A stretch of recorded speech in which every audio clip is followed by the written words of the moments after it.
મા બાપના એ 3 દુઃખ જે સંતાન ક્યારેય સમજી શકતી નથી મિત્રો. આ એક એવી હકીકત છે જે દરેક ઘરમાં, દરેક પરિવારમાં મોજૂદ છે, પરંતુ આપણે તેને જોઈ શકતા નથી અથવા કદાચ જોવા જ નથી માંગતા. મા-બાપ આ 2 શબ્દો આપણા જીવનનો પાયો હોય છે. તેઓ એ મૂળ છે જેની સાથે જોડાઈને આપણે એક મજબૂત વૃક્ષ બનીએ છીએ. તેઓ એ કુંભાર જેવા હોય છે જે ભીની માટીને ખૂબ જ પ્રેમથી અને ખૂબ જ મહેનતથી એક સુંદર આકાર આપે છે, અને આ પ્રક્રિયામાં પોતાના હાથ ભલે ગંદા થઈ જાય પણ તેઓ પોતાની બનાવેલી મૂર્તિ પર એક પણ ડાઘ આવવા દેતા નથી.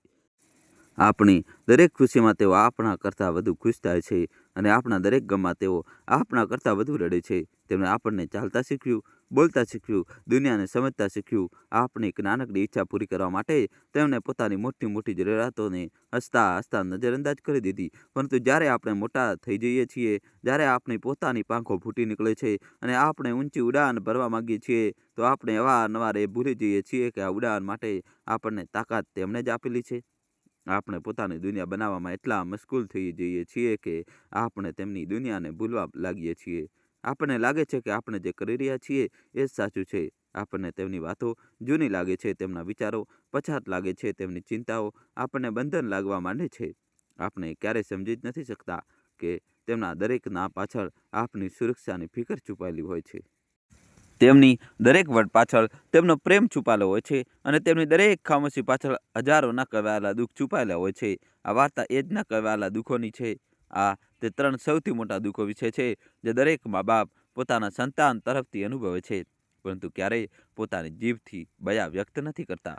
તેઓ હસતા રહે છે, સ્મિત આપતા રહે છે, અને પોતાના દિલના દર્દને પોતાના સ્મિત પાછળ છુપાવી દે છે. આખરે એ 3 દુઃખ કયા છે? એ કઈ વાતો છે જે એક સંતાન પોતાના મા-બાપ માટે ક્યારે સમજી જ નથી શકતી?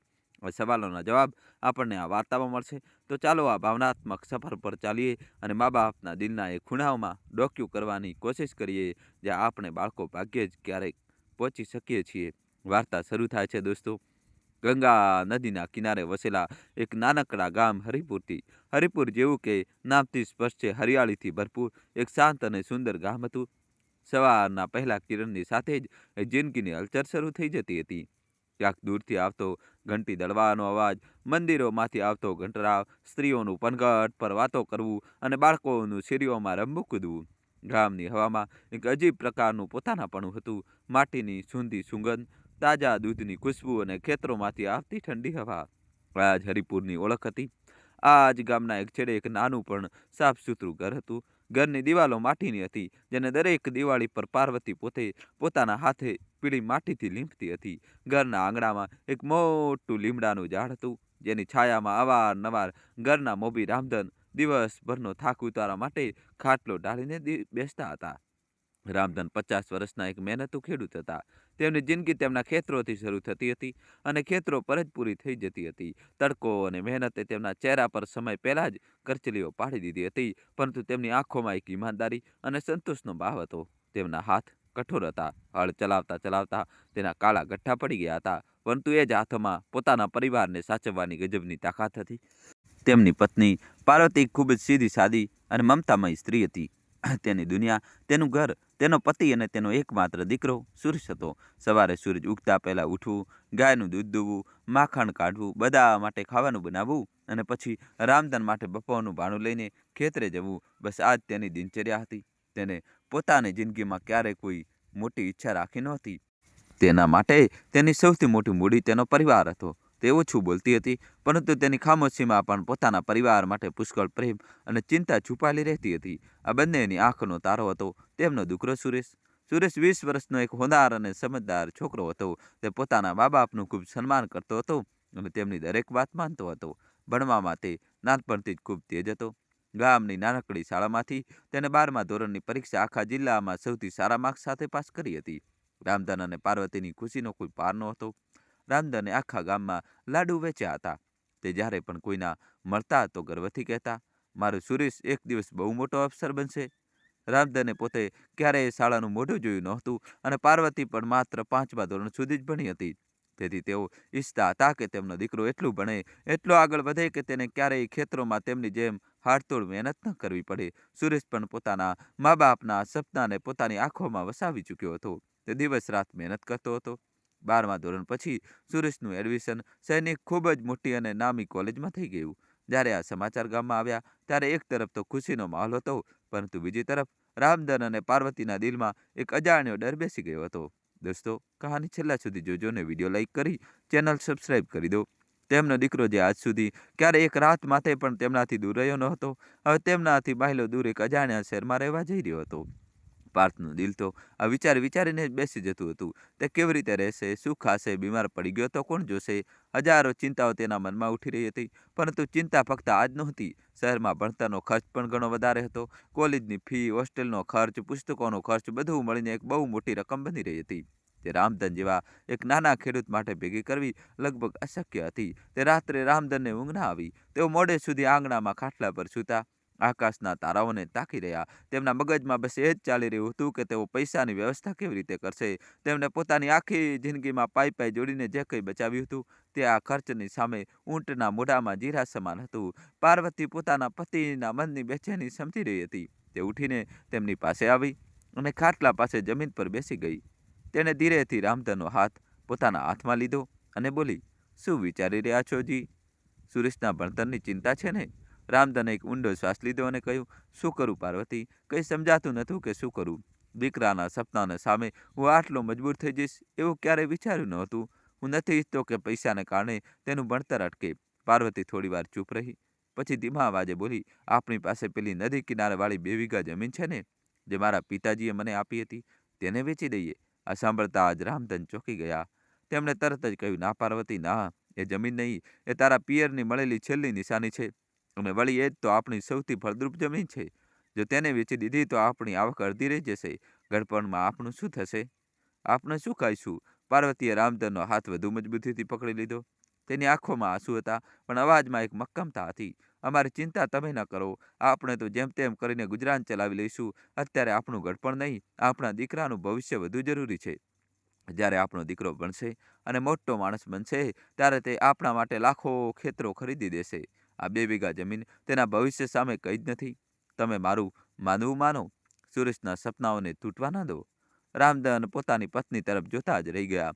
પાર્વતીના ત્યાગ અને હિંમત સામે તેઓ નિઃશબ્દ થઈ ગયા. તેમણે પોતાની જિંદગીમાં ઘણા મુશ્કેલ નિર્ણયો લીધા હતા, પરંતુ આ નિર્ણય સૌથી કઠિન હતો. એ જમીનનો ટુકડો માત્ર જમીન નહોતો, એ તેમના ભવિષ્યનો સહારો હતો, તેમનું સ્વાભિમાન હતું. પરંતુ પોતાના સંતાન માટે મા બાપને મોટામાં મોટો ત્યાગ પણ નાનો લાગે છે. ભારે હૈયે રામધને જમીન વેચવાનો નિર્ણય કરી લીધો. આગામી થોડા દિવસોમાં રામધને તે જમીન વેચી દીધી. જ્યારે ખરીદનાર તે જમીન પર કબજો કરવા આવ્યો, ત્યારે રામધન દૂર ઊભા રહીને પોતાના ખેતરને છેલ્લી વાર જોઈ રહ્યા હતા. તેમની આંખોમાં આંસુ હતા, જેને તેઓ પોતાના ગમછાથી લૂછવાનો પ્રયત્ન કરી રહ્યા હતા. તેમણે તે જમીન પર પોતાની જિંદગીના કેટલાય વર્ષો વિતાવ્યા હતા. તે જમીનના દરેક ખૂણે તેમની યાદો જોડાયેલી હતી. આજે તે તેમનાથી હંમેશા માટે છૂટી રહી હતી. સુરેશ આ બધું જોઈ રહ્યો હતો. તેને ખબર હતી કે તેના પિતા દુઃખી છે. તે તેમની પાસે ગયો અને બોલ્યો, "બાપુ, તમે ચિંતા ન કરો. હું વચન આપું છું, એક દિવસ હું તમને આવી ઘણી બધી જમીનો ખરીદી આપીશ." રામધને પોતાના આંસુ લૂછ્યા અને પોતાના દીકરાના માથા પર હાથ ફેરવીને એક ફિક્કા સ્મિત સાથે કહ્યું, "મને તારી પાસેથી આ જ આશા છે દીકરા." સુરેશને લાગ્યું કે તેણે તેના પિતાનું દુઃખ સમજી લીધું છે. તેને લાગ્યું કે તેના પિતા માત્ર જમીન વેચવાને કારણે દુઃખી છે, પરંતુ તે એ ન સમજી શક્યા કે રામધનનું દુઃખ માત્ર જમીન ગુમાવવાનું નહોતું. આ એક પિતાનું પહેલું મોટું દુઃખ હતું. આ પોતાની જિંદગીભરની જમાપૂંજી, પોતાના ગડપણનો એકમાત્ર સારો, પોતાની ઓલાદના ભવિષ્ય માટે કુરબાન કરી દેવાનું દુઃખ હતું. એક એવું દુઃખ જેને સંતાન માત્ર એક આર્થિક વ્યવહાર સમજે છે, પરંતુ મા બાપ માટે આ પોતાના આત્માનો એક હિસ્સો વેચવા જેવું હોય છે. સુરેશે પૈસા જોયા, પણ તે એ પૈસા પાછળ પોતાના બાપનો ત્યાગ, તેનો ડર અને તેની લાચારી ન જોઈ શક્યો. આ હતું મા બાપનું પહેલું દુઃખ, જે સંતાન કદાચ ક્યારેય સમજી શકતું નથી. આખરે સુરેશના શહેર જવાનો દિવસ આવી ગયો. પાર્વતીએ સવારથી જ તૈયારીઓ શરૂ કરી દીધી હતી. તેને સુરેશની પસંદગીની બધી જ વસ્તુઓ બનાવી. લાડુ, મઠરી, અથાણું બધું જ એક મોટા ડબ્બામાં ભરી દીધું. તે વારંવાર સુરેશને સૂચનાઓ આપી રહી હતી, "બેટા, પોતાનું ધ્યાન રાખજે, સમયસર જમી લેજે, કોઈ ખોટી સંગતમાં ન પડતો, અને અમને પત્ર લખતા રહેજે." તેનો અવાજ ભરાઈ રહ્યો હતો અને તે વારંવાર પોતાની સાડીના છેડાથી પોતાની આંખો લૂછી રહી હતી. રામધન ચૂપચાપ ઊભા બધું જોઈ રહ્યા હતા. તેઓ વધારે કંઈ બોલી રહ્યા ન હતા, કારણ કે તેમને ખબર હતી કે જો તેઓ બોલશે તો તેઓ પણ રડી પડશે. તેમણે બસ સુરેશના ખભા પર હાથ રાખ્યો અને કહ્યું, "જા બેટા, જી લગાવીને ભણજે. આપણી ઇજ્જત હવે તારા હાથમાં છે." સુરેશે પોતાના મા બાપના પગે લાગ્યો. તે પણ ભાવુક થઈ રહ્યો હતો, પરંતુ તેના મનમાં એક નવા જીવનની શરૂઆત કરવાનો ઉત્સાહ પણ હતો. તે બસ સ્ટોપ તરફ ચાલી નીકળ્યો. રામધન અને પાર્વતી તેને ત્યાં સુધી જોતા રહ્યા જ્યાં સુધી તે તેમની આંખોથી ઓझલ ન થઈ ગયો. બસ ચાલી ગયા પછી પણ તે બંને ત્યાં જ ઊભા રહ્યા. તે સૂની સડકને જોતા ઘરે પાછી ફરતી વખતે બંનેમાંથી કોઈએ એક શબ્દ પણ ન કહ્યો. ઘરે પહોંચીને પાર્વતી પોતાના આંસુ રોકી શકી નહીં અને ડૂસકે રડવા લાગી. આજે તેમનું ઘર ખરેખર ખાલી થઈ ગયું હતું. તેમનો ચાંદ તેમનાથી ઘણો દૂર ચાલ્યો ગયો હતો. સુરેશના ગયા પછી હરિપુર ગામ તો એવું જ રહ્યું, પરંતુ રામધન અને પાર્વતી માટે જાણે દુનિયા જ બદલાઈ ગઈ હતી. તેમનું ઘર જે પહેલા સુરેશની હસી અને વાતોથી ગૂંજતું રહેતું હતું, હવે એકદમ શાંત અને ખાલી લાગતું હતું. આ શાંતિ તેમને કરડવા દોડતી હતી. પાર્વતી જ્યારે સવારે ઉઠીને ઘંટી પર લોટ દળતી ત્યારે તેને સુરેશનો અવાજ કાનમાં ગૂંજતો, "માં, થોડો વધારે લોટ દળી લે, આજે હું પરોઠા ખાઈશ." તે જ્યારે દહીં વલોવતી ત્યારે તેને યાદ આવતું કે કેવી રીતે સુરેશ તાજું માખણ નીકાળવાની રાહ જોતો હતો અને વાટકી ભરીને ખાતો હતો. હવે ન તો કોઈ પરોઠાની જીદ કરવાવાળું હતું કે ન તો માખણની વાટકી માંગવાવાળું. તે ઘણીવાર આદત મુજબ સુરેશ માટે થાળી પીરસી દેતી અને પછી ખાલી જગ્યા જોઈને તેની આંખોમાંથી આંસુ વહેવા લાગતા. ઘરની દરેક વસ્તુ, દરેક ખૂણો તેમને સુરેશની યાદ અપાવતા હતા. તેનો નાનો અમથો રૂમ, જ્યાં તેના પુસ્તકો હજુ પણ ટેબલ પર રાખેલા હતા, તેની ખાટલી જેના પર હવે કોઈ સૂતું ન હતું, બધું જ તેમને તેમની અછતનો અહેસાસ કરાવતું હતું. દોસ્તો, કહાની છેલ્લા સુધી જોજો, નવો ટ્વિસ્ટ આવશે. વિડીયો લાઇક કરી ચેનલ સબસ્ક્રાઇબ કરી દો. રામધન પોતાની લાગણીઓને પાર્વતીની જેમ દેખાડતા ન હતા, પરંતુ તેમનું દિલ પણ એટલું જ બેચેન રહેતું હતું. તેઓ હવે ખેતરોથી વહેલા ઘરે પાછા આવી જતા, એ વિચારીને કે કદાચ સુરેશનો કોઈ પત્ર આવ્યો હશે. તેઓ જાણી જોઈને એ રસ્તાઓ પરથી પસાર થતા જ્યાં સુરેશ પોતાના મિત્રો સાથે રમતો હતો, એ આશામાં કે કદાચ તેને પોતાના દીકરાની કોઈ ઝલક દેખાઈ જાય. સાંજે જ્યારે તેઓ લીમડાના ઝાડ નીચે એકલા ખાટલા પર બેસતા, ત્યારે તેમને એ દિવસો યાદ આવતા જ્યારે સુરેશ તેમની પાસે બેસીને શહેરના ભણતરની અને પોતાના સપનાઓની વાતો કરતો હતો. હવે એ સપનાઓને પૂરા કરવા માટે તે દૂર ચાલ્યો ગયો હતો અને પાછળ છોડી ગયો હતો એક ઊંડો એકાંત. આ એ એકાંત હતું જે દરેક મા બાપ અનુભવે છે, જેમના સંતાન તેમનાથી દૂર ચાલ્યા જાય છે. એક એવું દર્દ જે તેઓ ખુશી સહન કરે છે, કારણ કે તેઓ જાણે છે કે આ તેમના બાળકના સારા ભવિષ્ય માટે જરૂરી છે. બીજી તરફ શહેરમાં સુરેશની જિંદગી એક નવો વળાંક લઈ રહી હતી. ગામના શાંત વાતાવરણમાંથી નીકળીને તે એક નવી દુનિયામાં આવી ગયો હતો, જે ક્યારેય ઊંઘતી નહોતી. ચારે બાજુ ઊંચી ઇમારતો, રસ્તાઓ પર ભાગતી ગાડીઓનો શોર અને હજારો લાખો લોકોની ભીડ. શરૂમાં તો સુરેશને આ બધું બહુ અજીબ લાગ્યું. તેને એકલતા અનુભવાતી, ઘરની બહુ યાદ આવતી. હોસ્ટેલનું બેસાદ જમવાનું ખાઈને તેને પોતાની માના હાથની બનેલી રોટલી શાકની કિંમત સમજાતી. તેને પોતાના બાપુ સાથે ખેતરોમાં વિતાવેલા દિવસો યાદ આવતા. તે દર અઠવાડિયે પોતાના મા બાપને એક લાંબો પત્ર લખતો. તે તેમાં પોતાની કોલેજ વિશે, પોતાના નવા મિત્રો વિશે, શહેરની દરેક નાની મોટી વાત વિશે જણાવતો. તે લખતો કે તેને તેમની કેટલી યાદ આવે છે. ગામમાં જ્યારે પણ ટપાલી આવતો, રામધન અને પાર્વતીનું દિલ જોરથી ધબકવા લાગતું. જે દિવસે સુરેશનો પત્ર આવતો તે દિવસે તેમના ઘરમાં જાણે તહેવાર ઉજવાતો. પાર્વતી અભણ હતી, તેથી રામધન તેને તે પત્ર વાંચીને સંભળાવતા. તેઓ એક શબ્દને એટલા ચાવથી વાંચતા જાણે કોઈ ધર્મગ્રંથ વાંચી રહ્યા હોય. પાર્વતી આંખો બંધ કરીને સાંભળતી અને પોતાના દીકરાના અવાજને, તેની વાતોને અનુભવવાનો પ્રયત્ન કરતી. તે પત્ર તેમના માટે જીવવાનો સહારો બની ગયો હતો. તે તેને વારંવાર વંચાવીને સંભાળતી અને પછી તેને પોતાની સાડીના છેડામાં બાંધીને રાખી લેતી, જાણે કોઈ બહુ મોટી સંપત્તિ હોય. પરંતુ સમય કોઈના માટે રોકાતો નથી. ધીરે સુરેશ શહેરની જિંદગીમાં ભળી ગયો. તેને હવે ત્યાંની ભીડ, ત્યાંનો શોર ગમવા લાગ્યો હતો. તેના નવા મિત્રો બની ગયા હતા. તે તેમની સાથે ફરતો, સિનેમા જોતો અને શહેરની ચકાચોંધમાં ખોવાવા લાગ્યો હતો. કોલેજના ભણતરનો બોજ પણ ઘણો હતો. અસાઇનમેન્ટ્સ, પ્રોજેક્ટ્સ અને પરીક્ષાઓના ચક્કરમાં તેને સમય જ મળતો નહોતો. હવે તેના પત્રો ટૂંકા થવા લાગ્યા હતા. જે પત્રો પહેલા 4 પાનાના હોતા હતા, હવે તે એક પાનામાં સમેટાઈ ગયા હતા. હવે તેમાં શહેરના હાલચાલ કે પોતાના મનની વાતો નહોતી હોતી. બસ કેટલીક ગણીગાંઠી લાઈનો હતી. હું ઠીક છું, ભણતર ચાલુ રહ્યું છે, તમે લોકો કેમ છો, પોતાનું ધ્યાન રાખજો. રામધન અને પાર્વતીને આ ફેરફાર અનુભવાઈ રહ્યો હતો. જ્યારે પણ આવો નાનો પત્ર આવતો, પાર્વતીનું દિલ બેસી જતું. તે રામધનને પૂછતી, બસ આટલું જ લખ્યું છે? તેને એ ન જણાવ્યું કે તેને ખાધું કે નહીં, તેની તબિયત તો ઠીક છે ને, ક્યાંક ને આપણાથી કોઈ વાત છુપાવી તો નથી રહ્યો ને? રામધનને તેને દિલાસો આપતા, અરે પાગલ, મોટો થઈ ગયો છે હવે તે, અને વળી ભણતરનો બોજ પણ તો કેટલો છે. તેને સમય નહીં મળતો હોય, આપણે તેની મુશ્કેલી સમજવી જોઈએ. રામધન ઉપરથી તો મજબૂત રહેતા, પણ અંદરથી તેમનું મન પણ ગભરાતું હતું. તેમને લાગતું હતું કે તેમનો દીકરો તેમનાથી દૂર થઈ રહ્યો છે. એક દિવસ રામધને નિર્ણય કર્યો કે તેઓ સુરેશ સાથે ફોન પર વાત કરશે. ગામના સરપંચના ઘરે એક ફોન લાગેલો હતો. રામધને સરપંચને આજીજી કરી અને વાત કરવાનો સમય માંગ્યો. જ્યારે ફોન જોડવામાં આવ્યો અને બીજી બાજુથી સુરેશનો અવાજ આવ્યો, હેલો, તો પાર્વતીની આંખોમાંથી આંસુ છલકાઈ ગયા. તેને દ્રુતતા હાથે રામધન પાસેથી ફોન લઈ લીધો. બેટા સુરેશ, હું તારી માં બોલું છું. હા માં, કેવી છો? બાપુ ઠીક છે. સુરેશના અવાજમાં ઉતાવળ હતી. તેની પાસેથી તેના મિત્રોના હસવાના અવાજો આવી રહ્યા હતા. પાર્વતીએ પોતાની લાગણીઓ પર કાબુ મેળવતા કહ્યું, અમે બધા તો ઠીક છીએ બેટા. તું કહે, તું કેવો છે? જમવાનું સમયસર લે છે ને? જો બહારનું વધારે ના ખાતો. મેં તારા માટે જે લાડુ મોકલ્યા હતા તે પૂરા થઈ ગયા કે શું? સુરેશ થોડો ખીજાઈને બોલ્યો, હા માં, બધું ઠીક છે અને લાડુ ક્યારનાય પૂરા થઈ ગયા. માં, હું અત્યારે મિત્રો સાથે બહાર છું. શું હું તારી સાથે પછી વાત કરી શકું? પાર્વતીનું દિલ તૂટી ગયું. જે દીકરાનો અવાજ સાંભળવા માટે તે મહિનાઓથી તડપી રહી હતી, આજે તેની પાસે પોતાની માં સાથે વાત કરવા માટે બે પળ પણ નહોતી. તેને બસ આટલું જ કહ્યું, ઠીક છે બેટા, પોતાનું ધ્યાન રાખજે, અને ફોન રામધનને પકડાવી દીધો. રામધને પણ બસ એટલું જ પૂછ્યું, ભણતર કેવું ચાલે છે બેટા? અને સુરેશના ઠીક ચાલે છે કહેતા જ ફોન કપાઈ ગયો. રામધન અને પાર્વતી ચૂપચાપ ઘરે પાછા આવ્યા. તે દિવસે પાર્વતીએ જમ્યું નહીં. તે બસ પોતાના દીકરાની બેરુખી વિશે વિચારતી રહી. રામધને તેને સમજાવવાનો પ્રયત્ન કર્યો. શહેરની જિંદગી આવી જ હોય છે પાર્વતી, ત્યાં કોઈની પાસે સમય નથી હોતો. આપણો દીકરો કોઈ જાણી જોઈને આવું નથી કરી રહ્યો, પરંતુ તેઓ પોતે પણ જાણતા હતા કે તેઓ માત્ર પોતાની પત્નીને નહીં પણ પોતાની જાતને પણ દિલાસો આપી રહ્યા હતા. આ હતું મા બાપનું બીજું દુઃખ, એક એવું દુઃખ જે સંતાનની સફળતાની સાથે જ જન્મે છે. આ પોતાની ઓલાદની દુનિયામાં પોતાની અગત્યતા ઓછી થઈ જવાનું દુઃખ હતું. આ એ વાતનું દુઃખ હતું કે જે બાળકની દુનિયા ક્યારેય મા બાપથી શરૂ થઈને મા બાપ પર જ ખતમ થઈ જતી હતી. આજે એ બાળકની દુનિયા એટલી મોટી થઈ ગઈ છે કે તેમાં મા બાપ માટે એક નાનકડો ખૂણો પણ માંડ મળે છે.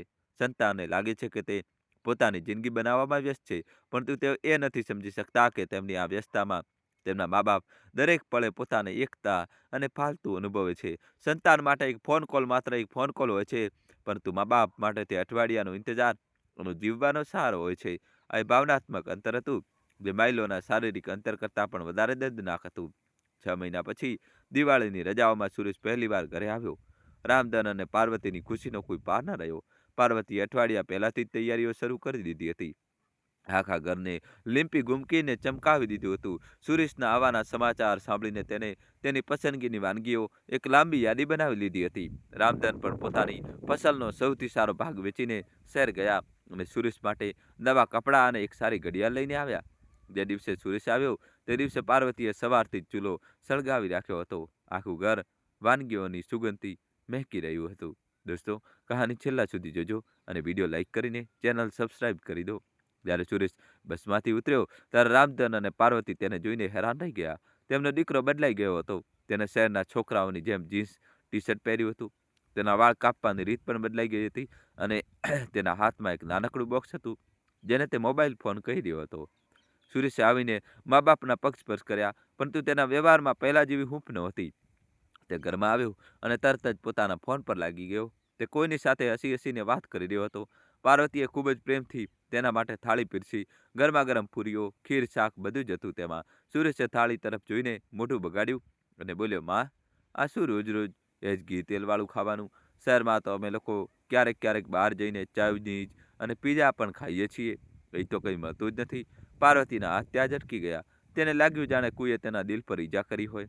જે ખાવાને તે અમૃત સમજીને પોતાના દીકરા માટે બનાવી રહી હતી, આજે તેનો દીકરો તેમાં જ ખામીઓ કાઢી રહ્યો હતો. રામધનને ગુસ્સો આવી ગયો. તેમણે ઊંચા અવાજે કહ્યું, ચૂપચાપ ખાઈ લે, જે મળ્યું છે તે. મોટા આવ્યા પીઝા ખાવાવાળા. આ દાળ રોટલીઓ તને એટલો મોટો કર્યો છે, ભૂલતો નહીં? સુરેશ પણ આવસમાં આવી ગયો. હું બસ કહી રહ્યો હતો બાપુ, તમે તો હંમેશા મારા પર બૂમો પાડતા રહો છો, એટલે જ મને ગામડે આવવાનું મન નથી થતું. ઘરનું વાતાવરણ એકદમ ખરાબ થઈ ગયું. રજાઓના જે 10 દિવસ હતા તે ખૂબ જ વિચિત્ર રીતે વીત્યા. સુરેશ મોટા ભાગનો સમય પોતાના ફોન પર જ લાગેલો રહેતો અથવા તો પોતાના જૂના મિત્રોથી પણ હવે કપાયેલો રહેતો. તે વારંવાર કહેતો કે ગામડામાં બહુ બોરિયત છે, કંઈ કરવા માટે કંઈ નથી. તેને હવે ગામની ગલીઓ સાંકડી લાગતી હતી. તેને લાઇટ જતી રહે ત્યારે ગુસ્સો આવતો હતો અને તેને પોતાના મા બાપની વાતો જૂની અને પછાત લાગતી હતી. રામધન અને પાર્વતી ચૂપચાપ આ બધું જોતા અને સહન કરતા રહ્યા. તેમને સમજાઈ રહ્યું હતું કે તેમનો દીકરો હવે તેમનો નથી રહ્યો, તે શહેરનો થઈ ગયો છે. તે એક એવી દુનિયાનો હિસ્સો બની ગયો છે જેને તેઓ સમજી શકતા નથી. જ્યારે સુરેશ પાછો જઈ રહ્યો હતો ત્યારે પાર્વતીએ ફરીથી તેના માટે ડબ્બામાં મઠરી અને લાડુ ભર્યા, પરંતુ આ વખતે તેના ઉત્સાહમાં કમી હતી. સુરેશે પણ એ ડબ્બો કોઈ ખાસ ખુશી વગર રાખી લીધો. તેના ગયા પછી રામધન અને પાર્વતી ફરીથી એકલા રહી ગયા. પરંતુ આ વખતનું એકલવાયુપણું પહેલા કરતાં પણ વધારે ઊંડું હતું. હવે તેમને માત્ર સુરેશના શારીરિક અંતરનું દુઃખ નહોતું, પરંતુ તેમને તેના મનના અંતરનો પણ અહેસાસ થઈ ગયો હતો. તેમને એ સમજાઈ ગયું હતું કે તેમનો દીકરો હવે તે પક્ષી જેવો છે, જે પોતાના માળાને છોડીને એટલા ઊંચા આકાશમાં ઉડી ગયો છે કે તેને હવે પોતાનો જૂનો માળો ન તો દેખાય છે અને ન તો તેની જરૂરત અનુભવાય છે. સુરેશના ગયા પછી રામધન અને પાર્વતીએ ધીરે ધીરે પોતાની જિંદગીને આ નવી એકલતા સાથે જીવવાનું શીખી લીધું હતું. તેઓ હવે સુરેશની બેરીખુનો એક તેના ટૂંકા થતા પત્રોને ઉલ્લેખ એકબીજા સાથે ઓછો જ કરતા હતા. એવું નહોતું કે તેમને દુઃખ નહોતું થયું, દુઃખ તો બહુ થતું હતું, પરંતુ તેઓ બંને એકબીજાના દર્દને ખોતરીને તેને વધુ વધારવા માંગતા નહોતા. તેઓ અવારનવાર ખામોશીમાં જ એકબીજાની વાત સમજી જતા હતા. જ્યારે રામધન રાત્રે બેચેનીથી પડખા બદલતા, તો પાર્વતી સમજી જતી હતી કે તેમને પોતાના દીકરાની યાદ સતાવી રહી છે. અને જ્યારે પાર્વતી ચૂલા પર રોટલી બનાવતા બનાવતા ક્યાં ખોવાઈ જતી, તો રામધન સમજી જતા કે તેનું મન પોતાના લાડલા પાસે શહેરમાં ચાલ્યું ગયું છે. તેઓ એકબીજાને જૂઠો દિલાસો આપતા, શહેરમાં કામનો બોજ બહુ હોય છે, તેને ફુરસદ નહીં મળતી હોય, અથવા નવું વાતાવરણ છે, ઢળવામાં સમય તો લાગે જ છે. તેઓ પોતાના દીકરા માટે હજારો બહાના શોધી લેતા હતા, ફક્ત એટલા માટે જેથી તેમના દિલને થોડી શાંતિ મળી શકે. સમય પોતાની ઝડપે ચાલતો રહ્યો. જોતજોતામાં 3 વર્ષ પસાર થઈ ગયા. આ 3 વર્ષોમાં સુરેશે પોતાનો અભ્યાસ પૂરો કરી લીધો હતો અને તે જ શહેરમાં એક ખૂબ જ સારી કંપનીમાં નોકરી પણ મળી ગઈ હતી. જે દિવસે સુરેશનો પત્ર આવ્યો, જેમાં તેણે પોતાની નોકરી મળવાના સમાચાર આપ્યા હતા, તે દિવસે રામધન અને પાર્વતીની ખુશીનો કોઈ પાર ન રહ્યો. તેમની આંખો સામે તે દિવસ ફરી ગયો ત્યારે તેમણે પોતાના કાળજા પર પથ્થર રાખીને પોતાની જમીન વેચી હતી. આજે તેમને લાગ્યું કે તેમનો ત્યાગ સફળ થઈ ગયો, તેમની તપસ્યા પૂરી થઈ ગઈ. રામધને તે દિવસે ફરીથી આખા ગામમાં મીઠાઈ વેચી. તે દરેકને ગર્વ સાથે કહેતા, મારો દીકરો હવે સાહેબ બની ગયો છે, શહેરમાં મોટો અફસર બની ગયો છે. તેમના અવાજમાં એક એવો સંતોષ હતો જાણે કોઈ તપસ્યાને માઇલો ચાલ્યા પછી પાણી મળી ગયું હોય. નોકરી લાગ્યાના થોડા મહિના પછી જ સુરેશે પોતાના મા બાપને પૈસા મોકલવાનું શરૂ કરી દીધા. દરેક મહિનાની 1લી તારીખે ટપાલી ગામમાં આવતો અને રામધનના હાથમાં મની ઓર્ડર પકડાવી દેતો. દોસ્તો, કહાની છેલ્લા સુધી જોજો, નવો ટ્વિસ્ટ આવશે. વિડીયો લાઇક કરી ચેનલ સબસ્ક્રાઇબ કરી દો. રામધન જ્યારે તે નોટોની પોતાના હાથમાં લેતા તો તેમની આંખો ભરાઈ આવતી. માત્ર કાગળના ટુકડા નહોતા, આ તેમના દીકરાની પહેલી કમાણી હતી, તેમની મહેનતનું ફળ હતું. પાર્વતી તે નોટોને વારંવાર ચૂમતી અને પછી તેને પૂજાઘરમાં ભગવાનની મૂર્તિ સામે મૂકી દેતી. ગામ લોકો માટે રામધન અને પાર્વતી હવે એક મિસાલ બની ગયા હતા. લોકો કહેતા, સંતાન હોય તો સુરેશ જેવું. જુઓ કેવી રીતે પોતાના મા બાપનું નામ રોશન કરી રહ્યો છે અને હવે તેમની સેવા પણ કરી રહ્યો છે. રામધન અને પાર્વતી આ બધું સાંભળીને બહુ ખુશ થતા. તેમને લાગતું હતું કે હવે તેમની જિંદગીની બધી મુશ્કેલીઓ ખતમ થઈ ગઈ. હવે તેમને ગડપણમાં કોઈ ચિંતા નહીં હોય. સુરેશ માટે પણ હવે જિંદગી બહુ બદલાઈ ગઈ હતી.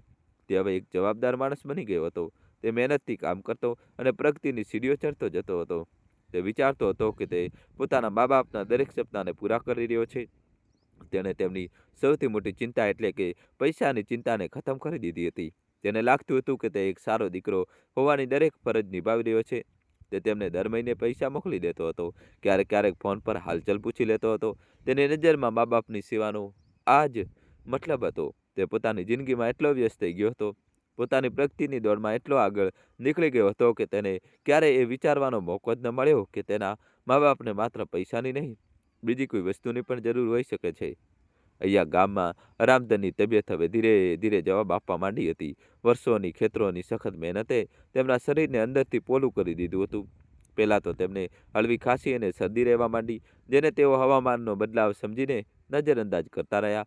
પછી ધીરે ધીરે તેમનો શ્વાસ ફૂલવા લાગ્યો. હવે તેઓ પહેલાંની જેમ કલાકો સુધી ખેતરોમાં કામ કરી શકતા નહોતા. થોડીક મહેનત કરવા પર જ તેઓ હાંફવા લાગતા અને તેમને છાતીમાં એક વિચિત્ર ભારેપણું અનુભવાતું. પાર્વતી પોતાના પતિની આ હાલત જોઈને બહુ ચિંતિત રહેતી. તેણે ઘણીવાર તેમને કહ્યું, તમે કોઈ સારા ડૉક્ટરને કેમ નથી બતાવતા? તમારી તબિયત દિવસે ને દિવસે બગડતી જાય છે. રામધન દર વખતે તેની વાતને હસીને ટાળી દેતા. અરે કંઈ નથી થયું મને, બસ ઉંમરની અસર છે. હવે શરીરમાં પહેલાં જેવી તાકાત ક્યાં રહી? તું ફાલતુમાં ચિંતા કરે છે. પરંતુ પાર્વતી જાણતી હતી કે આ માત્ર ઉંમરની અસર નથી. દોસ્તો, હજુ કહાની બાકી છે. કહાનીમાં દોસ્તો હવે જબરજસ્ત ટ્વિસ્ટ આવશે. હજી સુધી મિત્રો તમે વિડીયોને લાઇક ન કર્યો હોય તો તમારા ભાઈ માટે દોસ્તો જલ્દીથી વિડીયોને લાઇક કરી દો. અને મિત્રો હજી ચેનલને સબસ્ક્રાઇબ ન કરી હોય તો મિત્રો જલ્દીથી ચેનલને સબસ્ક્રાઇબ કરી દો. કેમ કે કહાનીમાં હવે જબરજસ્ત ટ્વિસ્ટ આવવાનો બાકી છે દોસ્તો. જલ્દીથી વિડીયો લાઈક કરીને ચેનલને સબસ્ક્રાઇબ કરી દો અને અંત સુધી જોડાયેલા રહેજો. એક રાત્રે રામધનને ખાંસીનો એટલો જોરદાર હુમલો આવ્યો કે તેઓ ખાંસતા ખાંસતા બેહાલ થઈ ગયા. તેમના શ્વાસ ઉખડવા લાગ્યા. પાર્વતી ગભરાઈ ગઈ. તેને તરત જ પડોશીઓને અવાજ આપ્યો અને જેમ તેમ કરીને તેમને ગામના વેદજી પાસે લઈ ગઈ. વેદજીએ થોડી તપાસ કરી અને ચિંતા વ્યક્ત કરતા કહ્યું, રામધન, આ માત્ર મામૂલી ખાંસી નથી. તારા ફેફસામાં કોઈ તકલીફ લાગી રહી છે.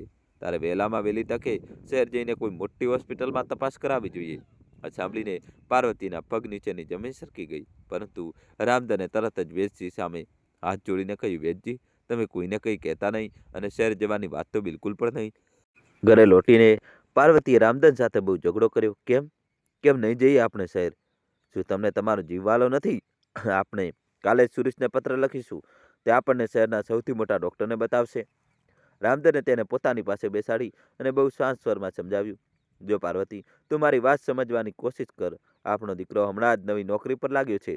તેના પર કામનો કેટલો બોજ હશે, કેટલા સપના હશે તેની આંખોમાં. જો આપણે આ સમય તેને આપણી બીમારી વિશે જણાવીશું તો તે બેચેન થઈ જશે. તેનું બધું ધ્યાન પોતાની નોકરી પરથી હટીને આપના પર લાગી જશે. તે બધું છોડીને ગામડે ભાગી આવશે. હું નથી ઈચ્છતો કે આપણી વજહથી તેના ભવિષ્ય પર કોઈ આંચ આવે. તેને બહુ મહેનતથી આ મુકામ હાંસલ કર્યું છે. આપણે તેની પ્રગતિમાં રોડા ન બની શકીએ. પાર્વતી રડતા રડતા બોલી, પરંતુ તમારા જીવથી વધીને શું તેનું ભવિષ્ય? જો તમને કંઈ થઈ ગયું તો તે કમાઈને શું કરશે? રામધને તેની આંખોમાં જોઈને કહ્યું, મને કંઈ નહીં થાય, અને જો થઈ પણ ગયું તો મને એ વાતનો સંતોષ રહેશે કે મારો દીકરો એક સફળ માણસ છે. એક બાપ માટે આનાથી મોટી ખુશી બીજું શું હોઈ શકે? તું વચન આપ, તું સુરેશને આ બાબતે એક શબ્દ પણ નહીં કહે. પાર્વતી નિઃશબ્દ થઈ ગઈ. પોતાના પતિની જીદ અને પોતાના દીકરા માટે તેના ત્યાગ સામે તે લાચાર હતી. બારે હૈયે તેને રામધનને વચન આપી દીધું કે તે સુરેશને કંઈ નહીં જણાવે. તે દિવસ પછી તે બંનેની જિંદગીમાં એક નવો સંઘર્ષ શરૂ થયો. આ સંઘર્ષ હતો પોતાની તકલીફોને પોતાના જ સંતાનથી છુપાવવાનો. રામધન હવે ખેતરોમાં ઓછા જ જતા. તેમનો મોટાભાગનો સમય ઘરે જ વીતતો. પાર્વતી એકલી જ ખેતીનું અને ઘરનું બંને કામ જોતી. તે સવારે વહેલી ઉઠતી, ખેતરોમાં કામ કરતી, પછી ઘરે આવીને જમવાનું બનાવતી અને પછી રામધનની સેવા કરતી. તે વેદજી પાસેથી જડીબુટ્ટીઓ લાવીને તેમને ઉકાળો બનાવીને પીવડાવતી. પરંતુ રામધનની હાલતમાં કોઈ ખાસ સુધારો થઈ રહ્યો નહોતો. જ્યારે પણ સુરેશનો ફોન આવતો તો તે બંને જાણે અભિનય કરવા લાગતા. સુરેશ ફોન પર પોતાના નવા ઘર, પોતાની નવી ગાડી, પોતાની પ્રગતિની વાતો કરતો અને તે બંને બહુ ખુશીથી સાંભળતા. જ્યારે સુરેશ પૂછતો, બાપુ તમે કેમ છો? તબિયત ઠીક છે ને? તો રામધન પોતાની ખાંસીને દબાવતા હસવાની કોશિશ કરતા કહેતા, હા બેટા, હું તો એકદમ ભલો છું. તું બસ તારી ફિકર કર, અમે એ મજામાં છીએ. દોસ્તો, કહાની છેલ્લા સુધી જોજો ને વિડીયો લાઈક કરી ચેનલ સબસ્ક્રાઇબ કરી દો. પાર્વતી પાસે ઊભી રહીને પોતાના પતિના આ જૂઠાણાને સાંભળતી અને તેનું કાળજું મોઢામાં આવી જતું. તે પોતાના આંસુ છુપાવવા માટે ત્યાંથી હટી જતી. સુરેશને ક્યારેય શંકા ન થઈ. તે પોતાના મા બાપના અવાજ પાછળ છુપાયેલા દર્દને ક્યારેય મહેસૂસ ન કરી શક્યો. તે તેમની વાતો પર વિશ્વાસ કરી લેતો હતો, કારણ કે તે વિશ્વાસ કરવા માંગતો હતો. તેને વિચારવું ગમતું હતું કે તેના મા બાપ ગામમાં ખુશ અને સ્વચ્છ છે અને તે અહીં શહેરમાં પોતાની જિંદગી બનાવી રહ્યો છે. તેને અહેસાસ જ નહોતો કે તેના મા બાપ પોતાના દરેક સ્વાદ સાથે એક તકલીફમાં જીવી રહ્યા છે. બસ એટલા માટે જેથી તેમના સંતાનની ખુશીમાં કોઈ કમી ના આવી જાય. આ દરમિયાન સુરેશની જિંદગીમાં એક છોકરી આવી, રિયા. રિયા તેની જ કંપનીમાં કામ કરતી હતી. તે એક સમજદાર અને મોડર્ન વિચારોવાળી છોકરી હતી. ધીરે ધીરે સુરેશ અને રિયાની દોસ્તી પ્રેમમાં બદલાઈ ગઈ. સુરેશે એક દિવસ ફોન પર બહુ કચકાટ સાથે આ વાત પોતાની માને જણાવી. માં, હું એક છોકરીને પસંદ કરું છું. અમે લગ્ન કરવા માંગીએ છીએ. પાર્વતી આ સાંભળીને એક પળ માટે ચૂપ થઈ ગઈ. તેના મનમાં હજારો વિચારો સ્ફુર્યા. શહેરની છોકરી છે, કેવી રીતે અમારા ગામના વાતાવરણમાં રહેશે, અમારા રીતિ રિવાજ સમજશે, પણ એ નહીં. પરંતુ પછી તેણે વિચાર્યું કે જો તેનો દીકરો ખુશ છે તો તેને પણ ખુશ થવું જોઈએ. તેને બસ એટલું જ કહ્યું, જેવી તારી ખુશી બેટા, બસ છોકરી સારી હોવી જોઈએ. હવે સુરેશની દુનિયા વધુ સીમિત થઈ ગઈ. પહેલાં તેની પાસે જે થોડા ઘણો સમય પોતાના મા બાપ માટે હતો, હવે તે પણ રિયા નામે થઈ ગયો હતો. હવે તે કલાકો સુધી રિયા સાથે ફોન પર વાતો કરતો, તેની સાથે ફરતો અને પોતાના ભવિષ્યના સપના વણતો. તેને અવારનવાર યાદ પણ રહેતું નહોતું કે તેને અઠવાડિયોથી પોતાના મા બાપ સાથે વાત નથી કરી. અહીંયા ગામમાં રામધનની હાલત વધુ બગડી ગઈ. હવે તેઓ ખાટલામાંથી ઊભા પણ થઈ શકતા નહોતા. પાર્વતીએ ઘરના જે થોડા ઘણા દાગીના બચ્યા હતા તે વેચી દીધા અને રામધનને નજીકના કસ્બાના એક ડૉક્ટરને બતાવ્યા. ડૉક્ટરે કેટલીક તપાસ કર્યા પછી જણાવ્યું કે રામધનના ફેફસા બહુ નબળા પડી ગયા છે અને તેમને દમની ગંભીર બીમારી છે. તેની સારવાર લાંબી ચાલશે અને બહુ મોંઘી હશે. પાર્વતી પૂરી રીતે તૂટી ગઈ. તે એકલી આ બોજ કેવી રીતે ઉઠાવે? તેણે ફરી રામધનને વિનંતી કરી, હવે તો સૂરજને જણાવી દો તો આપણો એકમાત્ર સહારો છે. હવે પાણી માથા ઉપર જઈ ચૂક્યું છે. પરંતુ રામધન હજુ પણ પોતાની જીદ પર અડગ હતા. તેમણે નબળા અવાજે કહ્યું, ના પાર્વતી, હમણાં નહીં.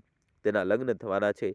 આ સમયે જો તેને ખબર પડશે તો તે બધું છોડીને અહીં આવી જશે અને કદાચ તેના લગ્ન પણ તૂટી જાય. હું મારા દીકરાનું ઘર બસતા પહેલા ઉજળતું જોઈ શકતો નથી. તું ચિંતા ન કર, ભગવાન કોઈને કોઈ રસ્તો જરૂર બતાવશે. પાર્વતી પોતાના પતિના ચહેરાને જોતી રહી ગઈ. એક બાપ જે પોતે મરણ પથારી હતો, તે પણ પોતાના દીકરાના ઘર વસવાના સપના જોઈ રહ્યો હતો. તે પોતાની તકલીફો કરતા વધુ પોતાની ઓલાદની ખુશીઓની પરવા કરી રહ્યો હતો. આ હતું મા બાપનું ત્રીજું અને કદાચ સૌથી મોટું દુઃખ. પોતાની ઓલાદને પોતાની તકલીફો, પોતાની બીમારીઓ અને પોતાની મજબૂરીઓથી બચાવવાનું દુઃખ. આ એ દુઃખ હતું જેમાં મા બાપ પોતે અંદર ને અંદર મૂંઝાયા કરે છે, તૂટતા રહે છે, પરંતુ પોતાની ઓલાદ સામે હંમેશા એક મજબૂત દિવાલ બનીને ઊભા રહે છે. તે પોતાની ઓલાદને એવો અહેસાસ અપાવે છે કે દુનિયામાં બધું બરાબર છે, જેથી તેમની ઓલાદ પોતાની જિંદગીમાં કોઈ પણ ફિકર વગર આગળ વધી શકે. સંતાન પોતાની સફળતાની ઉજવણી કરતું રહે છે અને તે ક્યારેય જાણી જ નથી શકતું કે તે ઉજવણીના પ્રકાશ માટે તેના મા બાપ એક બંધ રૂમમાં મીણબત્તીની જેમ ચૂપચાપ ઓગળી રહ્યા છે. સુરેશની જિંદગી હવે એક સુંદર સપના જેવી હતી. તેને એક સારી નોકરી મળી ગઈ હતી. શહેરમાં તેનું પોતાનું એક નાનકડું ઘર હતું અને સૌથી વધીને તેની જિંદગીમાં રિયાનો પ્રેમ હતો. રિયા એક બહુ સમજદાર અને પ્રેમાળ સ્વભાવની છોકરી હતી. તે સુરેશનો બહુ ખ્યાલ રાખતી હતી અને તેના મા બાપનું પણ બહુ સન્માન કરતી હતી. સુરેશને લાગતું હતું કે ભગવાને તેને દુનિયાની બધી ખુશીઓ આપી દીધી છે. એક દિવસ તેણે અને રિયાએ મળીને નિર્ણય કર્યો કે હવે તેમણે લગ્ન કરી લેવા જોઈએ અને પોતાના સંબંધને એક નવું નામ આપવું જોઈએ. આ નિર્ણય કર્યા પછી સુરેશે સૌથી પહેલા પોતાના ઘરે ફોન કર્યો. તે દિવસે રામધનની તબિયત એક વધારે જ ખરાબ હતી. તેઓ ખાટલા પર સૂતેલા હતા અને પાર્વતી તેમના પગમાં ગરમ તેલની માલિશ કરી રહી હતી. ત્યારે સરપંચના ઘરેથી તેડું આવ્યું કે સુરેશનો ફોન છે. પાર્વતીનું દિલ ધક થઈ ગયું. તેને લાગ્યું કે ક્યાંક સુરેશને કંઈક ખબર તો નથી પડી ગઈ ને. તે દોડતી દોડતી રામધન પાસે આવી અને બોલી, જી, સુરેશનો ફોન છે, શું કહીશું તેને? તમારી તબિયત વિશે પૂછી લીધું તો? રામધને લાંબા લાંબા શ્વાસ લઈને પોતાને સંભાળ્યા. તેમણે પોતાના અવાજને જેટલો થઈ શકે તેટલો સામાન્ય બનાવવાની કોશિશ કરી અને બોલ્યા, તું ગભરા નહીં, બસ મને સારો આપીને ફોન સુધી લઈ ચાલ, હું પોતે વાત કરીશ. હું તેને કંઈ ખબર પડવા નહીં દઉં. પાર્વતીના સહારે રામધન ધીરે ધીરે ચાલતા સરપંચના ઘરે પહોંચ્યા. તેમણે જ્યારે ફોન ઉપાડ્યો ત્યારે તેમનો અવાજ કાંપી રહ્યો હતો. હેલો બેટા, કેવો છે તું? બીજી તરફથી સુરતનો ઉત્સાહિત અવાજ આવ્યો. બાપુ, હું બહુ સારો છું અને મારી પાસે તમારા બંને માટે એક બહુ મોટી ખુશખબર છે. રામધનનું દિલ બેસી ગયું. તેમને લાગ્યું કે કદાચ સુરેશના પ્રમોશનના સમાચાર હશે. તેમણે પોતાની તકલીફ છુપાવતા કહ્યું, હા જણાવ બેટા, શું ખુશખબર છે? સુરેશે કહ્યું, બાપુ, મેં અને રિયાએ લગ્ન કરવાનો નિર્ણય લીધો છે. હું આવતા અઠવાડિયે રિયા અને તેના માતા પિતાને લઈને ગામડે આવી રહ્યો છું, તમને મળાવવા અને લગ્નની વાત પાકી કરવા. આ સાંભળીને રામધન અને પાર્વતી એક પળ માટે પોતાની બધી તકલીફો ભૂલી ગયા. તેમના દીકરાનું ઘર વસવા જઈ રહ્યું હતું. આનાથી મોટી ખુશી તેમના માટે બીજી શું હોઈ શકે? રામધનની આંખોમાં ખુશીના આંસુ આવી ગયા. તેમણે ગળગળા અવાજે કહ્યું, આ તો બહુ સારા સમાચાર છે બેટા. તમે લોકો આવી જાઓ, તમારું જ ઘર છે, જ્યારે મન કરે ત્યારે આવો. ફોન મૂક્યા પછી રામધન અને પાર્વતી ઘરે લોટ્યા. તેમના ચહેરા પર ખુશી તો હતી, પરંતુ તે ખુશી પાછળ હજારો ચિંતાઓ પણ હતી. શહેરની કન્યા પક્ષના લોકો આવી રહ્યા હતા. ઘરની હાલત એવી નહોતી કે કોઈની સામે માથું ઊંચું કરીને ઊભા રહી શકાય. દિવાલો પરથી ઠેકઠેકાણે પ્લાસ્ટર ઉખડી રહ્યું હતું. આંગણામાં વરસાદના કારણે ખાડા થઈ ગયા હતા અને ઘરના ઢંગના વાસણો પણ નહોતા. અને સૌથી મોટી ચિંતા તો રામધનની તબિયતની હતી. તેઓ આ હાલતમાં રિયાના મા બાપનો સામનો કેવી રીતે કરશે? જો તેમને ખબર પડી ગઈ કે સુરેશનો બાપ એક બીમાર અને લાચાર માણસ છે, તો તેઓ આ સંબંધ માટે ના પણ પાડી શકે છે. પાર્વતીએ ચિંતાથી કહ્યું, જી, હવે શું થશે? આટલા ઓછા સમયમાં આપણે બધી તૈયારી કેવી રીતે કરીશું? અને તમારી આ હાલત? રામધને એક દૃઢ નિશ્ચય સાથે કહ્યું, મારી ચિંતા તું ન કર. હું મારા દીકરાની ખુશીના આડે મારી બીમારીને નહીં આવવા દઉં, ચાહે ગમે તે થઈ જાય. રિયાના પરિવારવાળાએ ખબર ન પડવી જોઈએ કે હું બીમાર છું. અને રહી વાત તૈયારીની, તો તે પણ થઈ જશે. તે દિવસ પછી તે ઘરમાં એક વિચિત્ર સંઘર્ષ શરૂ થયો. આ સંઘર્ષ હતો પોતાની ગરીબી અને પોતાની લાચારીને દુનિયાની નજરોથી છુપાવવાનો. પાર્વતીએ પોતાના લગ્નના છેલ્લા બચેલા ચાંદીના કડા, જે તેને બહુ સાચવીને રાખ્યા હતા, તેને સોની પાસે ગીરવે મૂકી દીધા. તે પૈસાથી તેને ઘરના સમારકામનું કામ શરૂ કરાવ્યું. તેને દિવસ રાત એક કરીને પોતે મજૂરી સાથે લાગીને દિવાલો પર સફેદી ચૂનો કરાવી. આંગણાના ખાડા પુરાવ્યા અને બજારમાંથી કેટલાક નવા વાસણો અને ચાદરો ખરીદી લાવી.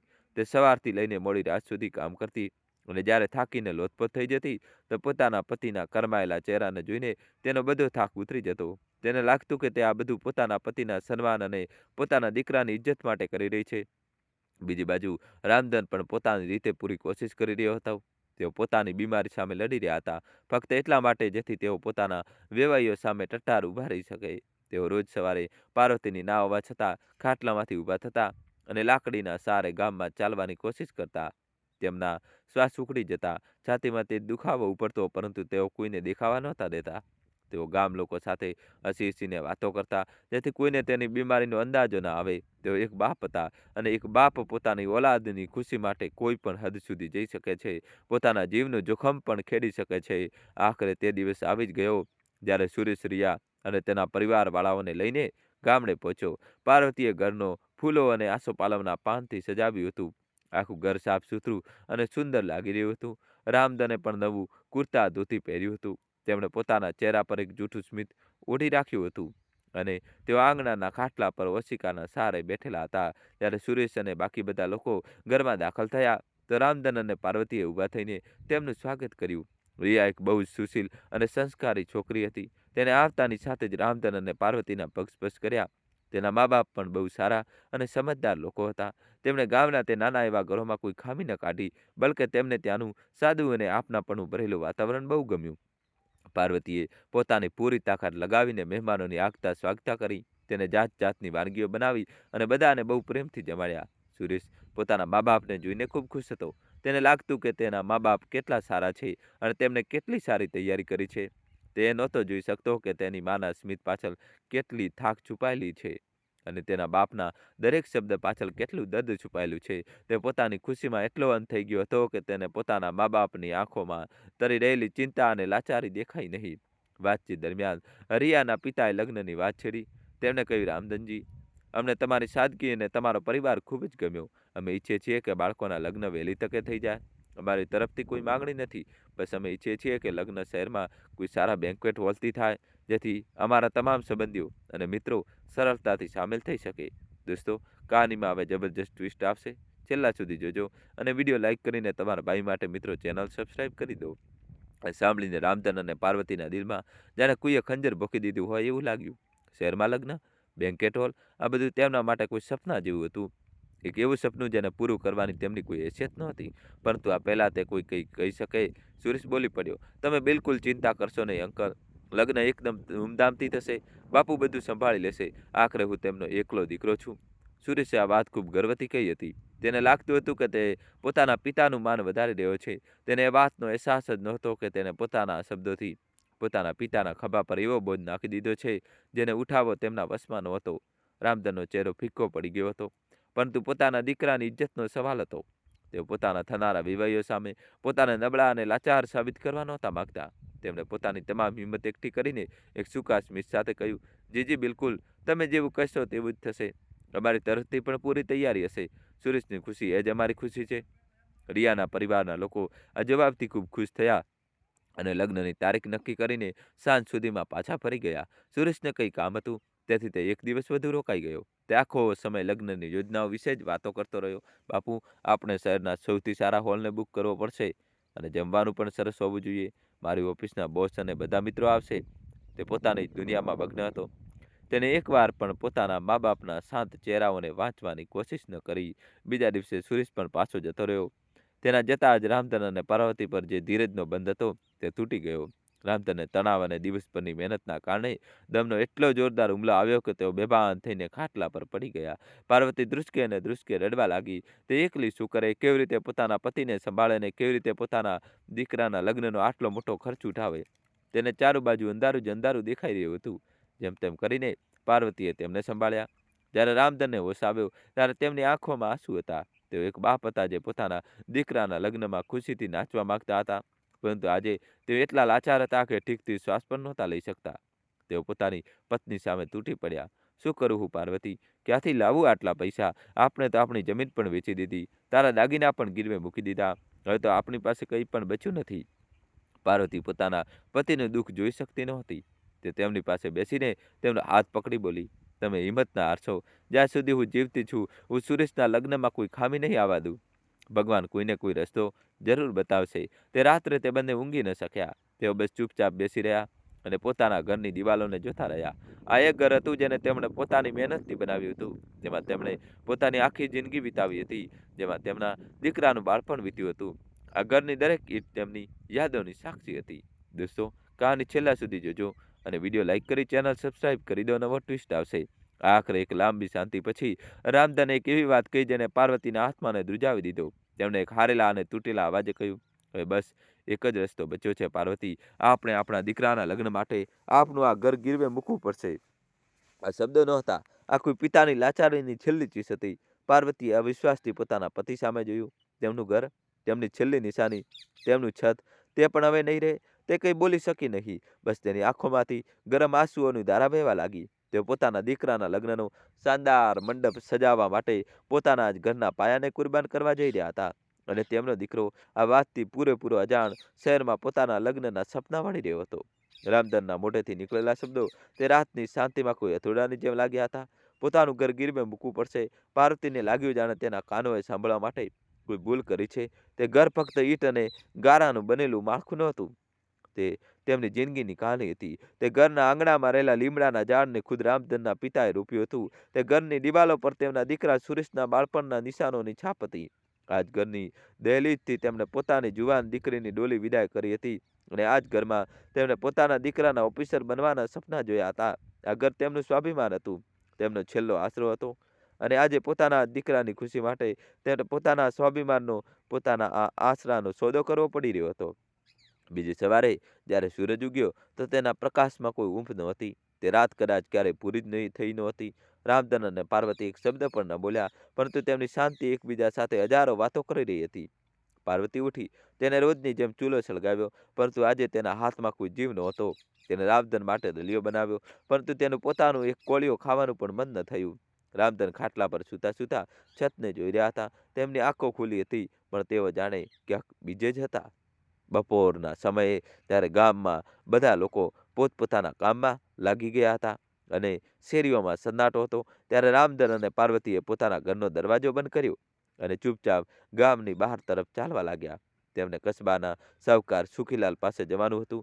સુખીલાલ એક લાલચુ અને કઠોર હૃદયનો માણસ માનવામાં આવતો હતો, જે લોકોની મજબૂરીઓનો ફાયદો ઉઠાવવા માટે આખા વિસ્તારમાં બદનામ હતો.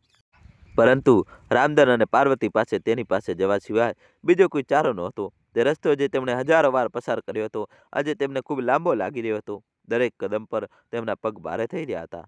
રામધનની તબિયત ઠીક નહોતી. તેઓ પાર્વતીનો સહારો લઈને ધીરે ધીરે ચાલી રહ્યા હતા. તેમને એવું લાગી રહ્યું હતું કે જાણે તેઓ કોઈ સંબંધીના મરણમાં જઈ રહ્યા હોય. અને એક રીતે આ સાચું પણ હતું. તેઓ પોતાના ઘરની, પોતાના ઇજ્જતના મરણમાં જ તો કહી રહ્યા હતા.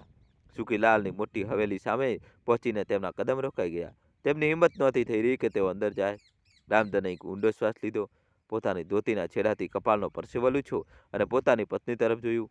પાર્વતીની આંખોમાં આંસુ હતા. રામધને તેનો હાથ પકડ્યો અને કહ્યું, હિંમત રાખ પાર્વતી, આપણે આ બધું આપણા સુરેશ માટે કરી રહ્યા છીએ. અંદરનું દ્રશ્ય તેમની હિંમતને વધુ તોડનારું હતું. સુખીલાલ એક મોટા ઓશિકાના સહારે બેસી હુક્કો ગગડાવી રહ્યો હતો.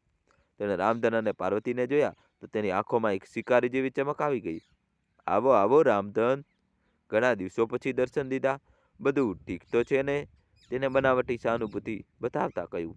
રામધનનું ગળું સુકાઈ રહ્યું હતું. તેમણે હાથ જોડીને ખૂબ જ દબાયેલા અવાજે કહ્યું, લાલાજી, અમે મોટી આશા લઈને તમારી પાસે આવ્યા છીએ. દીકરાના લગ્ન નક્કી થયા છે.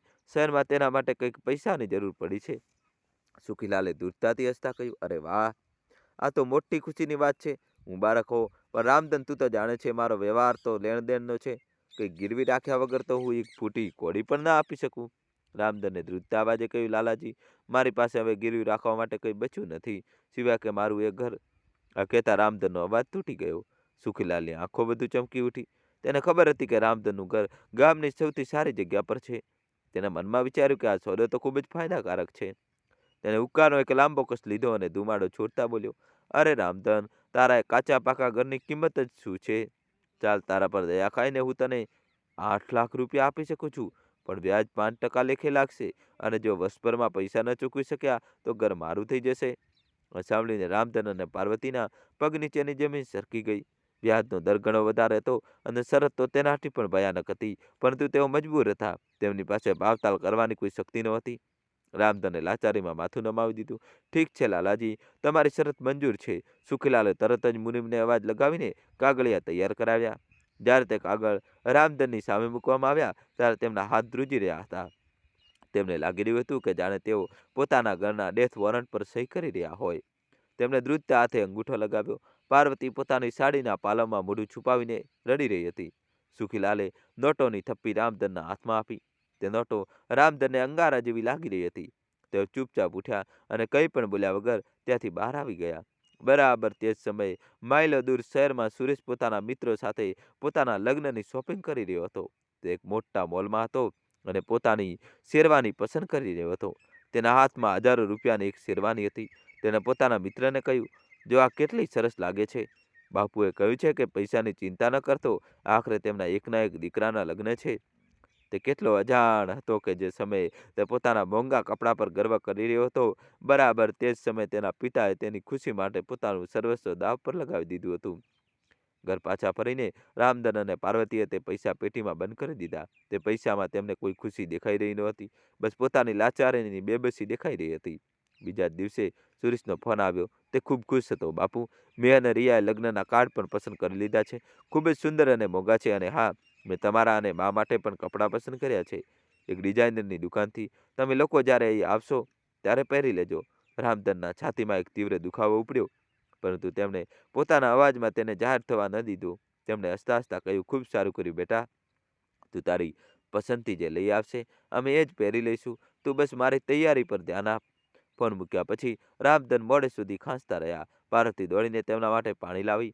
રામધને પાણી પીને કહ્યું, જોયું પાર્વતી, તે કેટલો ખુશ છે.